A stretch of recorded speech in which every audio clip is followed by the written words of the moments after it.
En mayo de 2006, en la Universidad de Valparaíso, Sebastián Morales, de 22 años, desapareció sin rastro después de recibir su diploma de Ingeniería Informática. 17 años después, un correo electrónico anónimo revelaría archivos de una cámara experimental que habían estado esperando en silencio, guardando la verdad más devastadora que una familia puede enfrentar. No siempre los lugares seguros lo son, y no siempre las personas en las que confiamos merecen esa confianza. ¿Cómo es posible que un joven brillante desaparezca en el momento más importante de su vida académica, rodeado de cientos de personas, con protocolos de seguridad establecidos y 34 cámaras operativas registrando cada movimiento? ¿Cómo puede alguien simplemente esfumarse durante exactamente 18 minutos de ventana ciega en un edificio completamente controlado? La respuesta que llegaría años después desafiaría todo lo que creíamos saber sobre la confianza, el pánico humano y las decisiones que pueden destruir vidas enteras. Si valoras casos reales como este, suscríbete al canal y activa las notificaciones para no perderte ningún caso nuevo. Cuéntanos en los comentarios desde qué ciudad y país nos estás viendo. Más adelante te haremos una pregunta clave que solo quienes prestan atención podrán responder.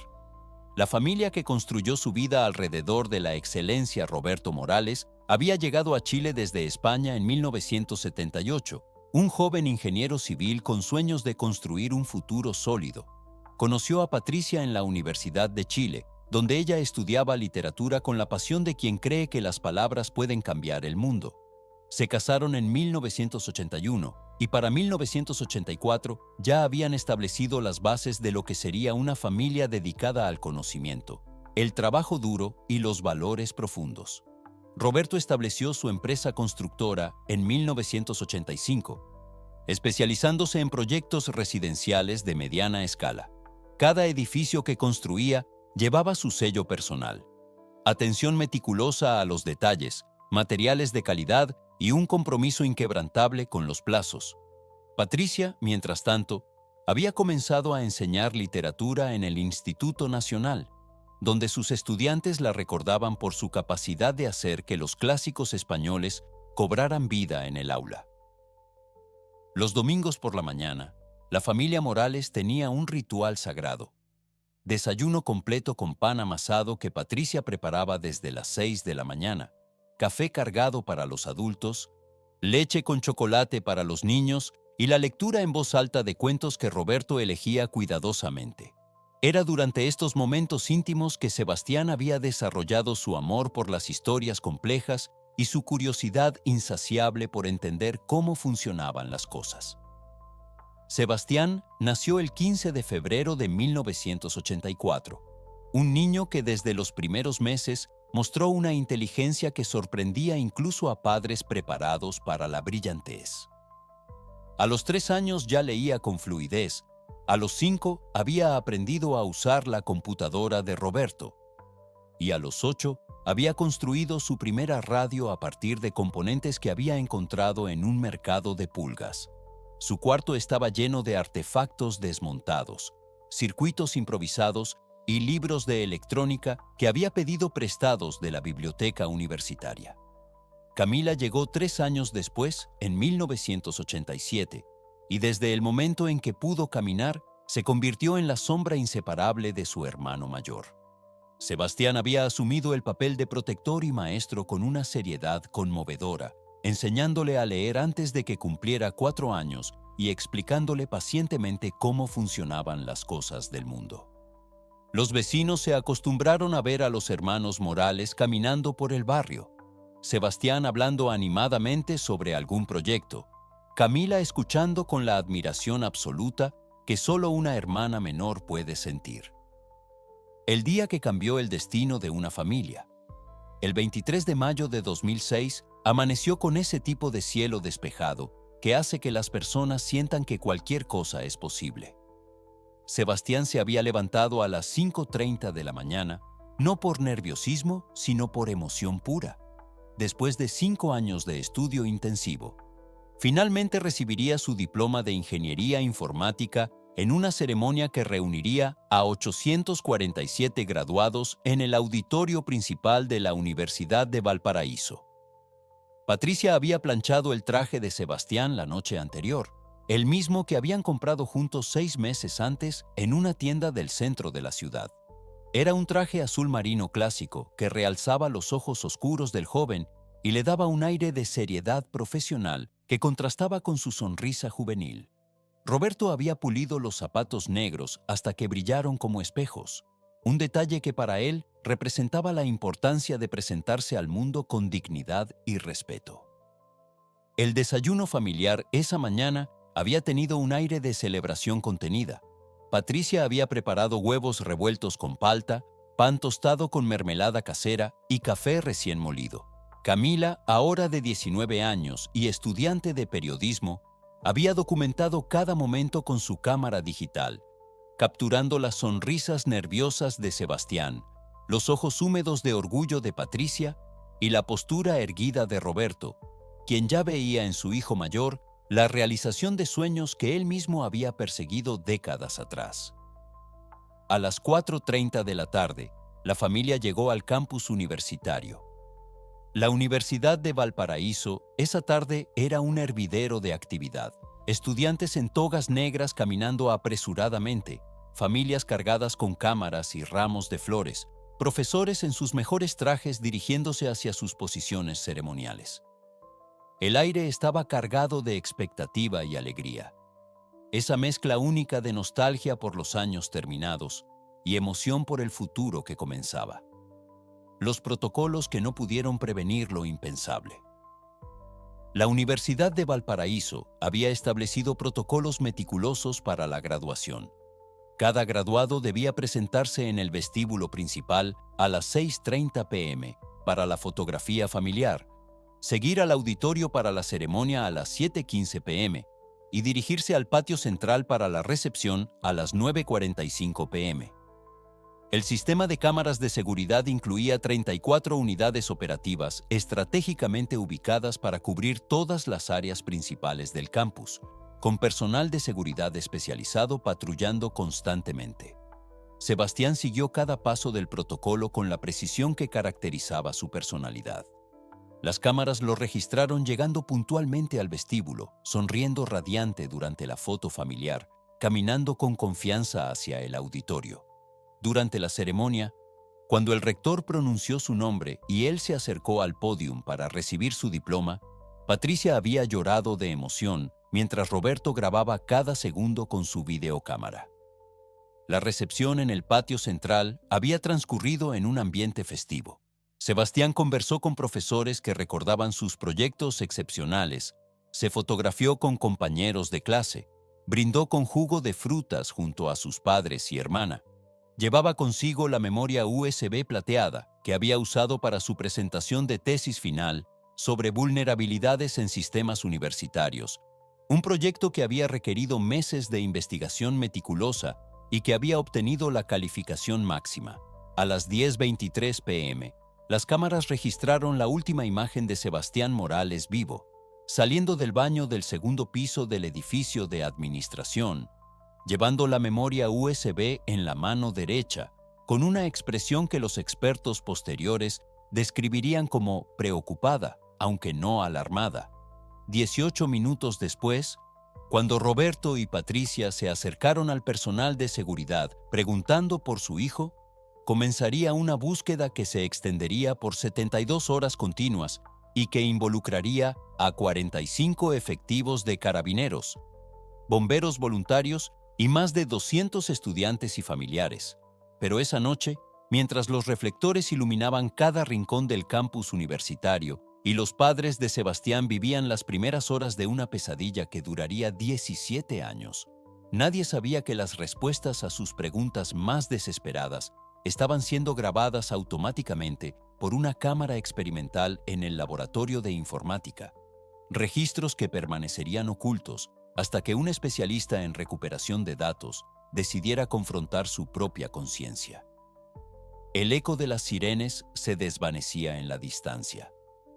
Pero el silencio que dejaron sería ensordecedor para una familia que nunca volvería a ser la misma. El capitán Manuel Herrera había visto desapariciones antes, pero nunca en un campus universitario con tantos testigos y sistemas de seguridad. A las 12:15 a.m. del 24 de mayo, apenas 28 minutos después del primer reporte, estableció el puesto de comando en el auditorio principal, donde horas antes Sebastián había recibido su diploma. La universidad se transformó en un laberinto milimétricamente sectorizado. Zona A cubría los edificios académicos, Zona B, los espacios recreativos, Zona C, la residencia estudiantil y Zona D, el perímetro completo del campus. Los equipos K9 llegaron a las 2:47 a.m. con 3 pastores alemanes especializados en búsqueda y rescate. Los perros siguieron un rastro confuso que los llevaba del baño del segundo piso hacia la biblioteca. Luego se desviaba bruscamente hacia el laboratorio de informática para finalmente perderse completamente en el estacionamiento trasero. Los especialistas explicaron que las múltiples corrientes de aire del sistema de ventilación universitario, combinadas con el tráfico de cientos de personas esa noche, habían contaminado cualquier rastro olfativo coherente. Para las 6:00 a.m., 34 cámaras de seguridad habían sido revisadas frame por frame. El análisis reveló la cronología exacta de Sebastián hasta las 10:23 p.m., ingreso al vestíbulo, 6:28 p.m., fotografía familiar, 6:31 p.m., entrada al auditorio, 7:12 p.m., recepción del diploma, 8:43 p.m., conversaciones en el patio, 9:15 p.m. a 10:15 p.m., última visita al baño, 10:19 p.m. a 10:23 p.m. Después de esa última imagen, Sebastián Morales había simplemente dejado de existir en el mundo registrado por las cámaras. La ventana ciega de 18 minutos en el corredor hacia la salida trasera se convirtió en el epicentro de todas las teorías. Los técnicos determinaron que la cámara C-17 había sufrido una falla eléctrica a las 10:19 p.m., exactamente 4 minutos antes de la última aparición de Sebastián. Una coincidencia estadísticamente improbable que mantuvo despiertos a los investigadores durante semanas, analizando si se trataba de sabotaje tecnológico o de la más cruel de las casualidades. Los testimonios que no encajaban. María José Santander, estudiante de 4º año de psicología, fue la primera testigo en presentarse voluntariamente. Aseguró haber visto a Sebastián cerca de la biblioteca a las 10:40 p.m., conversando intensamente con un hombre mayor de aproximadamente 50 años, vestido con traje formal y portando un maletín negro. La descripción física coincidía con docenas de profesores y administrativos presentes esa noche, convirtiendo el testimonio en una pista tan amplia que resultaba prácticamente inútil. El profesor Diego Ramírez del Departamento de Matemáticas aportó información que complicaría aún más la investigación. Durante los 5 días previos a la graduación, había encontrado a Sebastián revisando expedientes académicos en la oficina administrativa después del horario normal, siempre acompañado de la memoria USB plateada. Cuando le preguntó qué buscaba, Sebastián había respondido con evasivas, mencionando únicamente que estaba verificando algunos datos para un proyecto personal. Los registros de acceso electrónico confirmaron las palabras del profesor Ramírez. Sebastián había usado su credencial estudiantil para ingresar al edificio administrativo a las 9:15 p.m. del 18 de mayo, 8:30 p.m. del 19 de mayo y 7:45 p.m. del 20 de mayo. Cada sesión había durado entre 90 y 120 minutos, un comportamiento inusual para un estudiante que ya había entregado su tesis final 3 semanas antes. Los logs del sistema mostraban que había accedido específicamente a la base de datos de registros académicos, pero no revelaban qué información específica había consultado. Ana Patricia Vega, la secretaria del Departamento de Informática, recordaba vívidamente la última conversación que había tenido con Sebastián. El 22 de mayo, un día antes de la graduación, él se había acercado preguntando por los protocolos de seguridad informática de la universidad. Le había mostrado la memoria USB explicando que contenía documentación importante que podría ser relevante para mejorar la seguridad del sistema. Pero cuando ella le sugirió que hablara directamente con el doctor Ernesto Villalobos, director del departamento, Sebastián había cambiado de tema abruptamente. Una familia que se fragmenta en la búsqueda Roberto Morales había transformado su oficina de construcción en un centro de operaciones que funcionaba 18 horas al día. Las paredes estaban cubiertas con mapas del campus universitario, fotografías de Sebastián desde diferentes ángulos, copias de todos los testimonios recolectados y una cronología minuto a minuto de la última noche. Había contratado a 3 investigadores privados, instalado una línea telefónica exclusiva para pistas y establecido una recompensa de 50 millones de pesos para cualquier información que llevara al paradero de su hijo. Patricia había desarrollado rituales de esperanza que estructuraban sus días. Cada mañana encendía una vela blanca en la ventana del cuarto de Sebastián. Mantenía su teléfono móvil cargado las 24 horas esperando la llamada que nunca llegaba, y escribía cartas dirigidas a su hijo desaparecido, que guardaba en la caja de madera que él le había regalado para su cumpleaños número 45.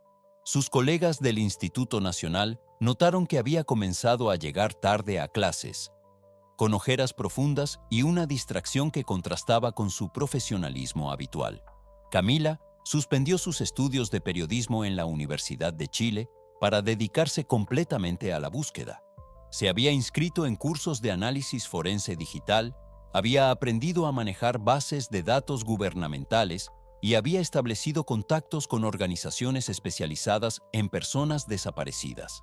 Su cuarto se había convertido en un archivo meticuloso, carpetas organizadas por fecha, contactos clasificados por relevancia y un mapa de Chile marcado con puntos rojos que representaban posibles avistamientos de Sebastián.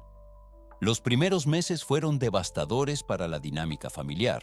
Roberto trabajaba hasta el agotamiento, siguiendo pistas que lo llevaban desde Valparaíso hasta Punta Arenas.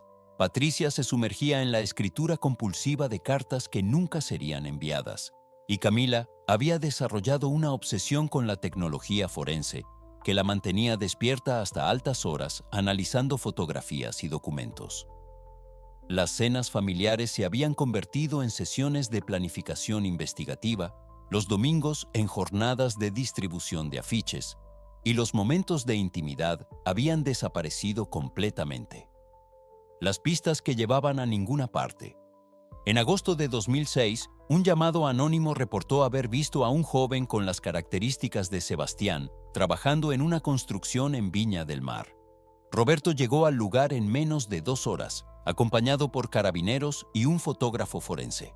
El joven resultó ser un colombiano de 19 años con documentación en regla, pero la similitud física era tan notable que Patricia insistió en realizarle pruebas de ADN que confirmaron lo evidente.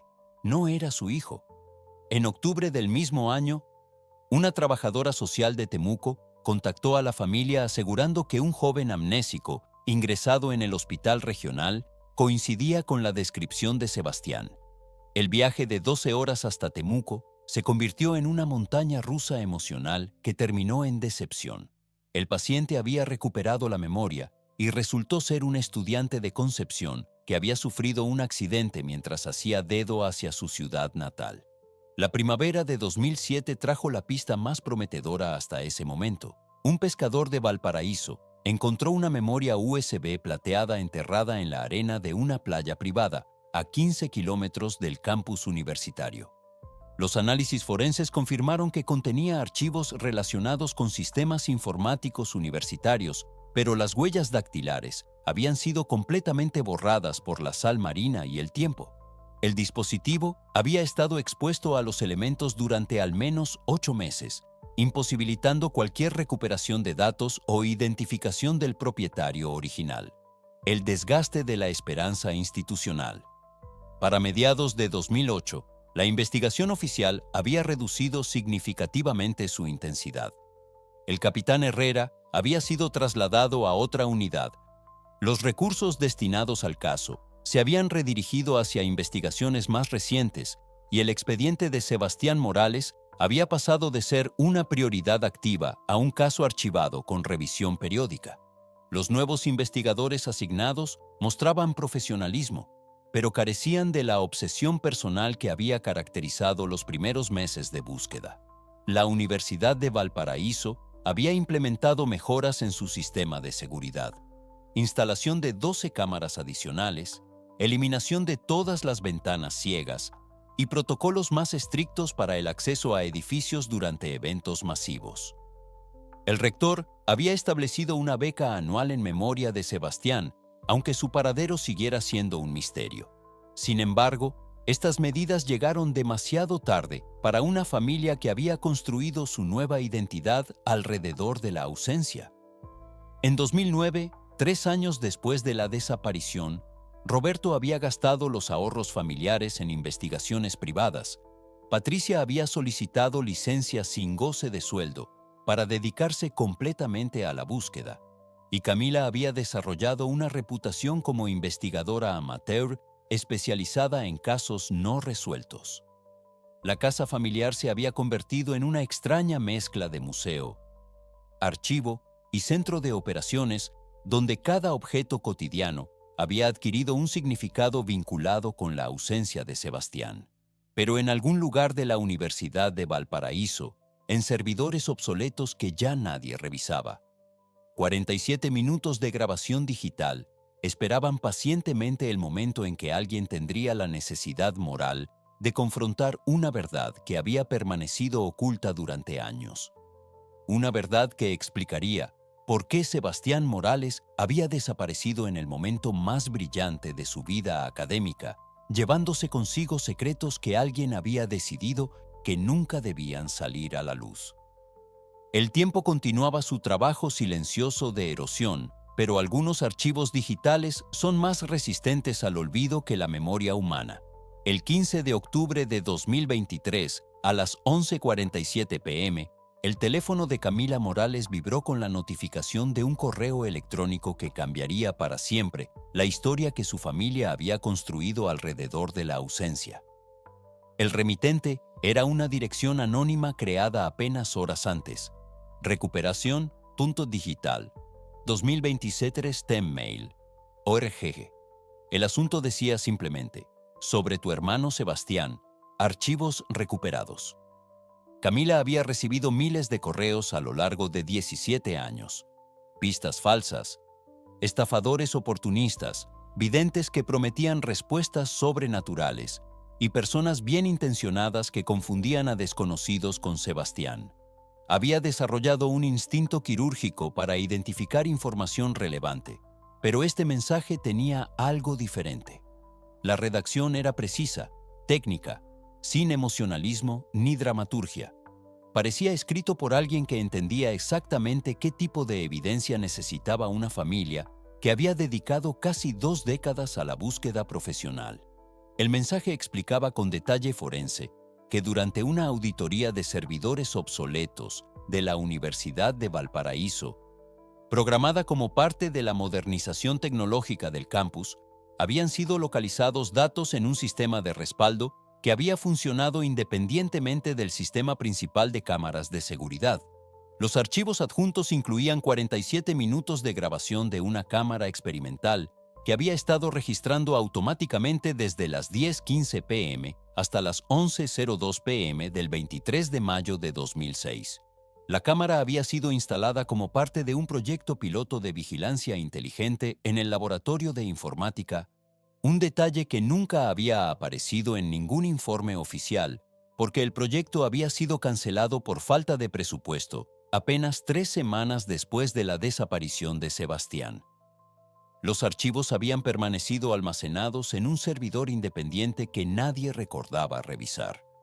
Un disco duro de 200 gigabytes que había continuado funcionando silenciosamente durante 17 años en un rincón olvidado del sótano del edificio de administración. La evidencia que reconstruye una tragedia. Las imágenes mostraban a Sebastián ingresando al laboratorio de informática a las 10:31 p.m., exactamente 8 minutos después de su última aparición en las cámaras oficiales del sistema de seguridad. No estaba solo. Lo acompañaba el doctor Ernesto Villalobos, de 54 años, director del Departamento de Informática desde 1998, un hombre respetado por sus colegas y querido por sus estudiantes. Sebastián llevaba la memoria USB plateada en la mano derecha, mientras que el doctor Villalobos portaba un maletín negro que coincidía exactamente con la descripción que había dado María José Santander años atrás. La calidad de audio de la cámara experimental permitía escuchar fragmentos de conversación. Sebastián explicaba con voz firme pero respetuosa que había descubierto inconsistencias significativas en el sistema de registros académicos durante su investigación sobre vulnerabilidades informáticas. Mostraba datos en su computadora portátil que indicaban manipulación de calificaciones, creación de estudiantes fantasma y desviación de fondos de becas hacia cuentas administrativas no autorizadas. El doctor Villalobos inicialmente había intentado minimizar los hallazgos, explicando que se trataba de errores de migración de datos durante la actualización del sistema informático. Pero cuando Sebastián mostró la evidencia completa almacenada en la memoria USB, registros de acceso, transferencias financieras, correos electrónicos internos que él había logrado recuperar usando técnicas de análisis forense digital, la expresión del director cambió completamente. Su postura se volvió defensiva, sus gestos se aceleraron y su voz adquirió un tono de urgencia que contrastaba dramáticamente con su personalidad habitualmente serena. La conversación escaló rápidamente cuando Sebastián explicó que tenía la responsabilidad moral de reportar estos hallazgos a las autoridades universitarias. El doctor Villalobos intentó convencerlo de que esperara, que le diera tiempo para investigar internamente y encontrar una solución que no dañara la reputación de la institución. Pero Sebastián había sido criado con valores inquebrantables de honestidad e integridad. Su respuesta fue clara y definitiva. Entregaría la evidencia al rector al día siguiente, después de la celebración familiar de su graduación. El pánico que destruye vidas. Fue exactamente a las 10:49 p.m. cuando todo cambió irremediablemente. El doctor Villalobos, confrontado con la evidencia irrefutable de que había estado manipulando el sistema universitario para desviar fondos hacia una cuenta personal durante más de 3 años, entró en un estado de pánico que nubló completamente su juicio. Las imágenes mostraban cómo intentaba arrebatar la memoria USB de las manos de Sebastián, iniciando un forcejeo que se intensificó cuando el joven se negó a entregarla.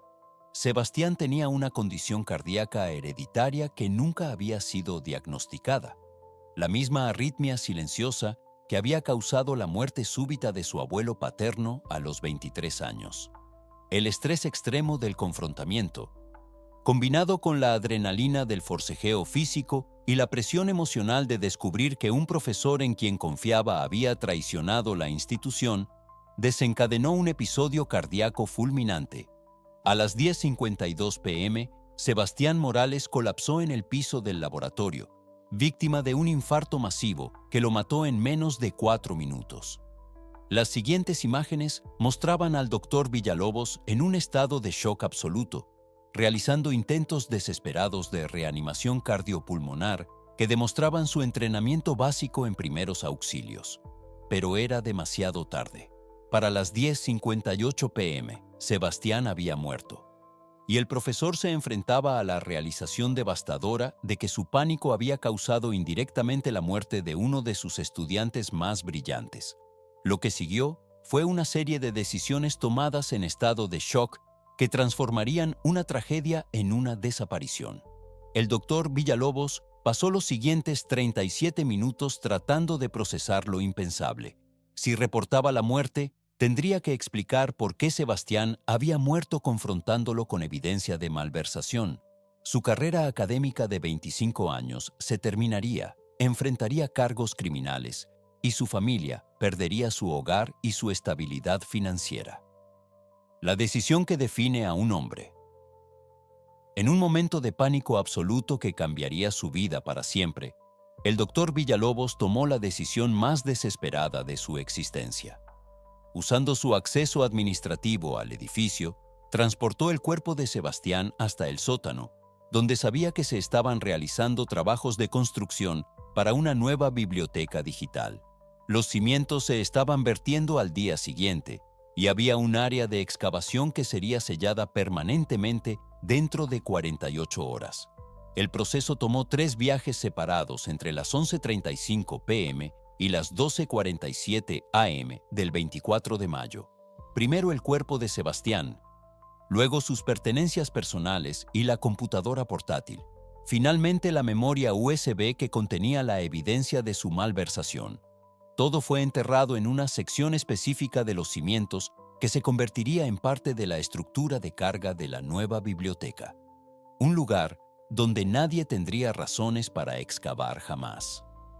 Para las 1:15 a.m., cuando los padres de Sebastián intensificaban su búsqueda y los primeros policías comenzaban a llegar al campus, el doctor Villalobos había regresado a su oficina y había alterado los registros de acceso para eliminar cualquier evidencia de que él y Sebastián hubieran estado en el laboratorio esa noche.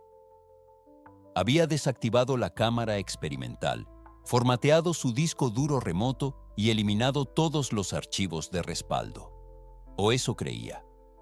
Lo que no sabía era que el sistema de respaldo tenía una copia de seguridad automatizada en un servidor independiente que funcionaba con su propio cronograma. Los archivos se copiaban cada 72 horas a un disco duro que él había olvidado completamente, instalado como parte del proyecto piloto que había sido cancelado pero nunca físicamente removido del edificio. 17 años de culpa silenciosa. Durante las siguientes casi 2 décadas, el doctor Ernesto Villalobos vivió cada día con el peso de lo que había hecho. Participó en las búsquedas oficiales, consoló a la familia Morales cuando se acercaron a él buscando información sobre los últimos días de Sebastián en el departamento y mantuvo su posición académica, mientras la investigación gradualmente perdía intensidad y fue archivada. Había dejado de manipular fondos universitarios inmediatamente después de la muerte de Sebastián, devolviendo discretamente el dinero sustraído a través de donaciones anónimas que realizó durante 5 años consecutivos. Nunca volvió a cometer ningún tipo de fraude financiero, pero tampoco pudo confesar lo que había sucedido realmente. El peso de la culpa lo transformó en un hombre diferente, más silencioso, más solitario, obsesionado con ayudar a estudiantes en dificultades académicas como una forma desesperada de expiar su pecado imperdonable. En 2019, a los 67 años, le diagnosticaron cáncer pulmonar en etapa avanzada. Los médicos le dieron entre 18 y 24 meses de vida con tratamiento agresivo. Fue entonces cuando tomó la decisión de contratar a un especialista en recuperación de datos forenses para localizar cualquier archivo que pudiera confirmar su versión de los hechos. Necesitaba que la familia Morales supiera la verdad antes de su muerte. Pero también necesitaba evidencia que probara que la muerte de Sebastián había sido accidental, no un homicidio premeditado. El especialista tardó 8 meses en localizar el servidor olvidado y otros 6 meses en recuperar los archivos corruptos.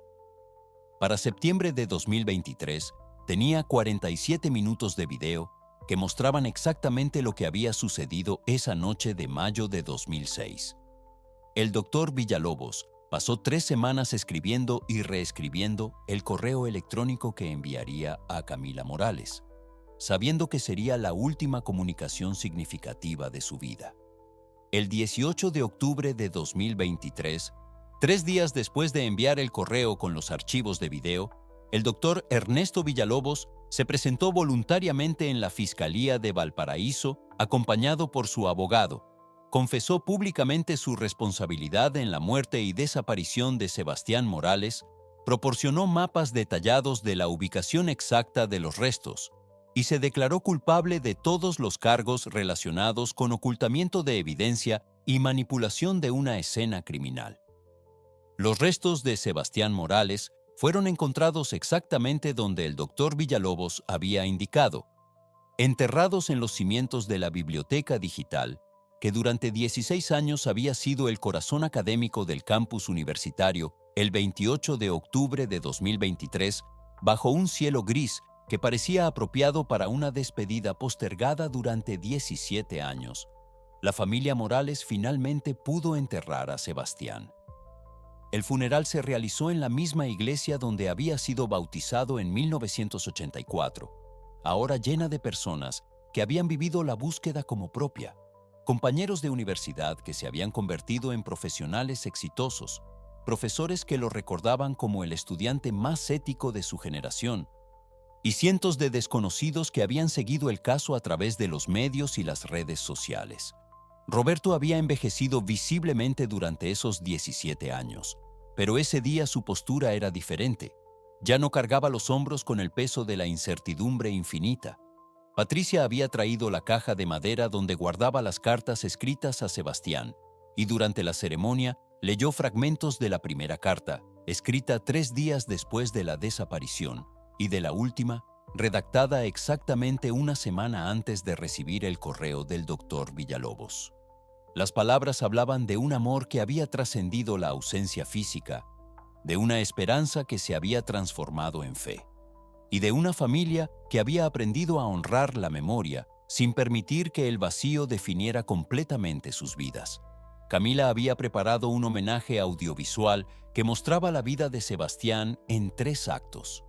El niño curioso que desmontaba radios, el adolescente brillante que ayudaba a sus profesores con proyectos de tecnología, y el joven íntegro que había muerto defendiendo principios éticos que consideraba innegociables. No había dramatismo excesivo ni sentimentalismo forzado.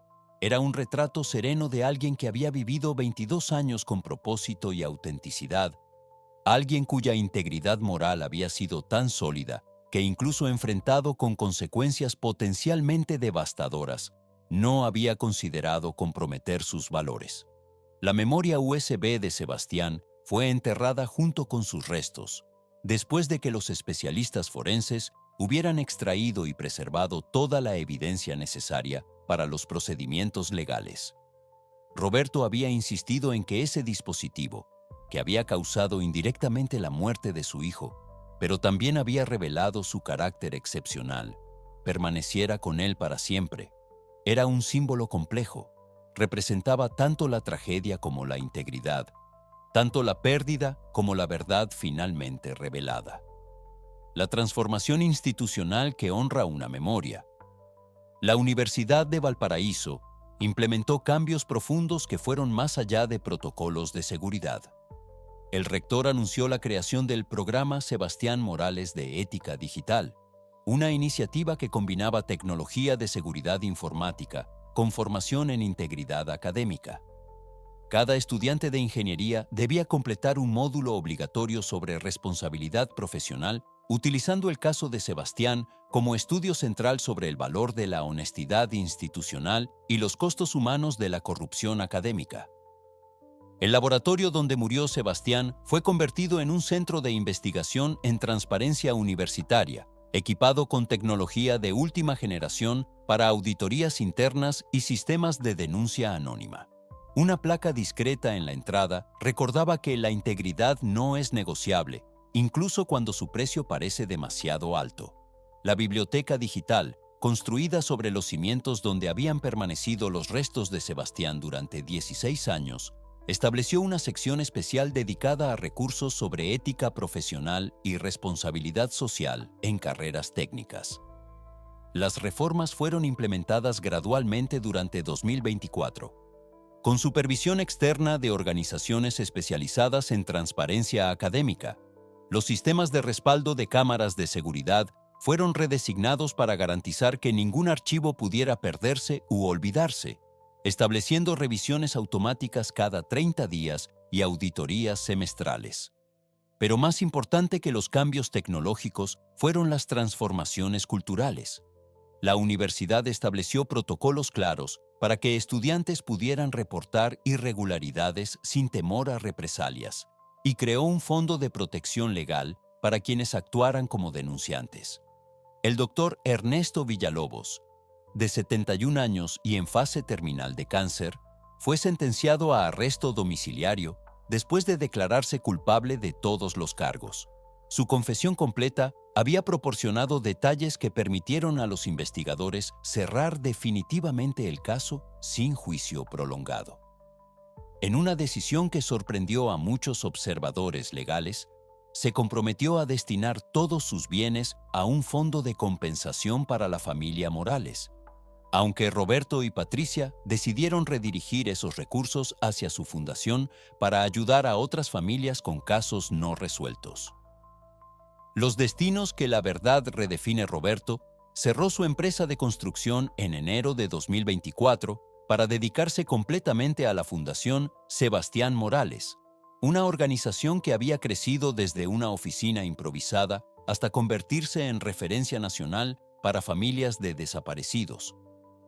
Utilizando la experiencia dolorosa pero valiosa acumulada durante 17 años de búsqueda, la Fundación había desarrollado protocolos de investigación que combinaban trabajo detectivesco tradicional con tecnología forense moderna, ayudando a resolver casos que las autoridades habían archivado prematuramente. Durante 2024, la Fundación logró resolver parcial o completamente 11 casos de desapariciones en Chile, utilizando técnicas de análisis de datos que Camila había perfeccionado y redes de contactos que Roberto había construido meticulosamente. Cada caso cerrado representaba una familia que no tendría que pasar 17 años en la incertidumbre, una validación dolorosa pero significativa de que el sufrimiento de los Morales había servido para evitar que otros vivieran la misma experiencia de búsqueda interminable. Patricia regresó a la enseñanza en marzo de 2024, pero había transformado completamente su enfoque pedagógico. Sus clases de literatura ahora incluían análisis de narrativas sobre justicia, ética y responsabilidad moral, utilizando tanto clásicos literarios como casos reales contemporáneos. Sus estudiantes la recordarían por su capacidad única de conectar las lecciones académicas con dilemas éticos concretos y por su habilidad para demostrar que las decisiones individuales pueden tener consecuencias que trascienden generaciones. Camila completó una maestría en periodismo investigativo especializada en tecnología forense, convirtiéndose en consultora independiente para medios de comunicación y organizaciones no gubernamentales. Su experiencia personal con la búsqueda de Sebastián, combinada con su formación técnica, la había convertido en una experta reconocida en casos de desapariciones complejas. Publicó un libro en 2025 titulado La memoria nunca olvida, tecnología y esperanza en la búsqueda de desaparecidos, que se convirtió en lectura obligatoria para investigadores profesionales y familias afectadas. El legado que trasciende la tragedia.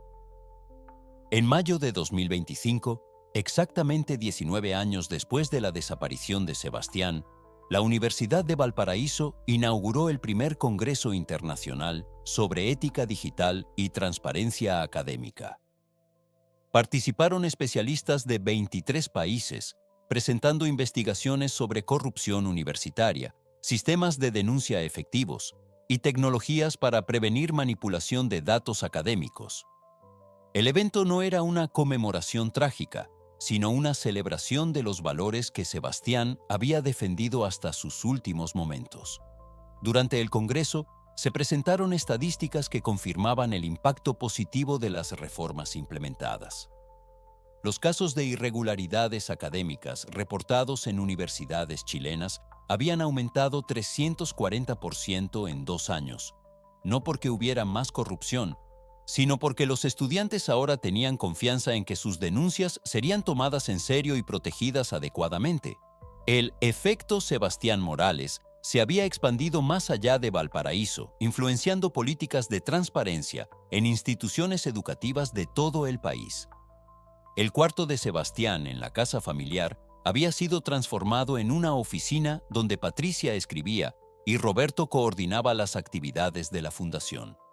No era un museo melancólico ni un santuario intocable, sino un espacio vivo donde la memoria de Sebastián continuaba inspirando trabajo productivo. Sus libros de informática habían sido donados a estudiantes de escasos recursos.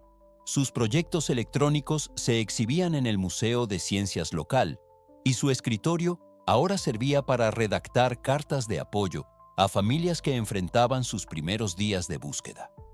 La caja de madera donde Patricia había guardado las cartas a Sebastián se había convertido en repositorio de cartas recibidas, mensajes de familias agradecidas, notas de estudiantes inspirados por su historia y testimonios de profesionales que habían decidido especializarse en ética digital después de conocer su caso.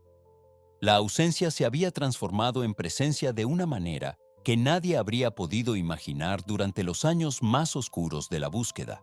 La pregunta que define el carácter el 15 de octubre de 2025, exactamente 2 años después del correo electrónico que había cambiado todo, Camila recibió un mensaje de una estudiante de informática de la Universidad de Santiago. La joven había descubierto irregularidades en el sistema de becas de su institución y preguntaba qué haría Sebastián en esa situación. Era una pregunta que resumía perfectamente el legado de un joven que había muerto defendiendo principios que consideraba más importantes que su propia seguridad. La respuesta era evidente para cualquiera que hubiera conocido la historia completa.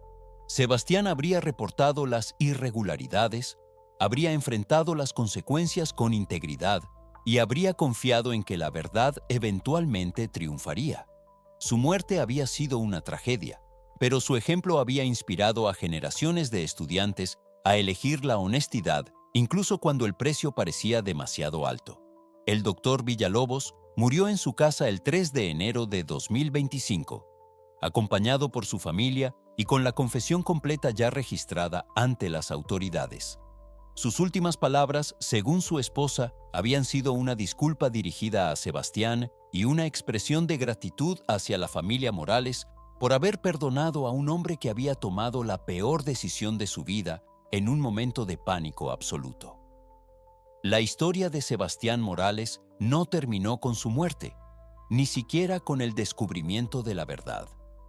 Continuó en cada estudiante que decidió reportar una irregularidad académica, en cada familia que encontró esperanza a través de la fundación, en cada investigador que utilizó nuevas tecnologías para resolver casos archivados y en cada profesional que eligió la integridad sobre la conveniencia. Epílogo: 18 años después de aquel 23 de mayo que había comenzado como el día más feliz en la vida de Sebastián Morales, su legado había trascendido la tragedia para convertirse en un faro de integridad profesional y esperanza familiar. La Universidad de Valparaíso era ahora reconocida internacionalmente no solo por su excelencia académica, sino por sus protocolos de transparencia.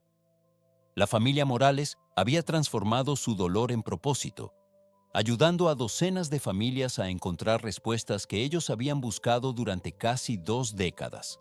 La memoria USB plateada que había causado indirectamente la muerte de Sebastián continuaba siendo mencionada en conferencias sobre ética digital como símbolo de que la información puede ser tan poderosa como peligrosa y que defenderla requiere coraje que no todos poseen.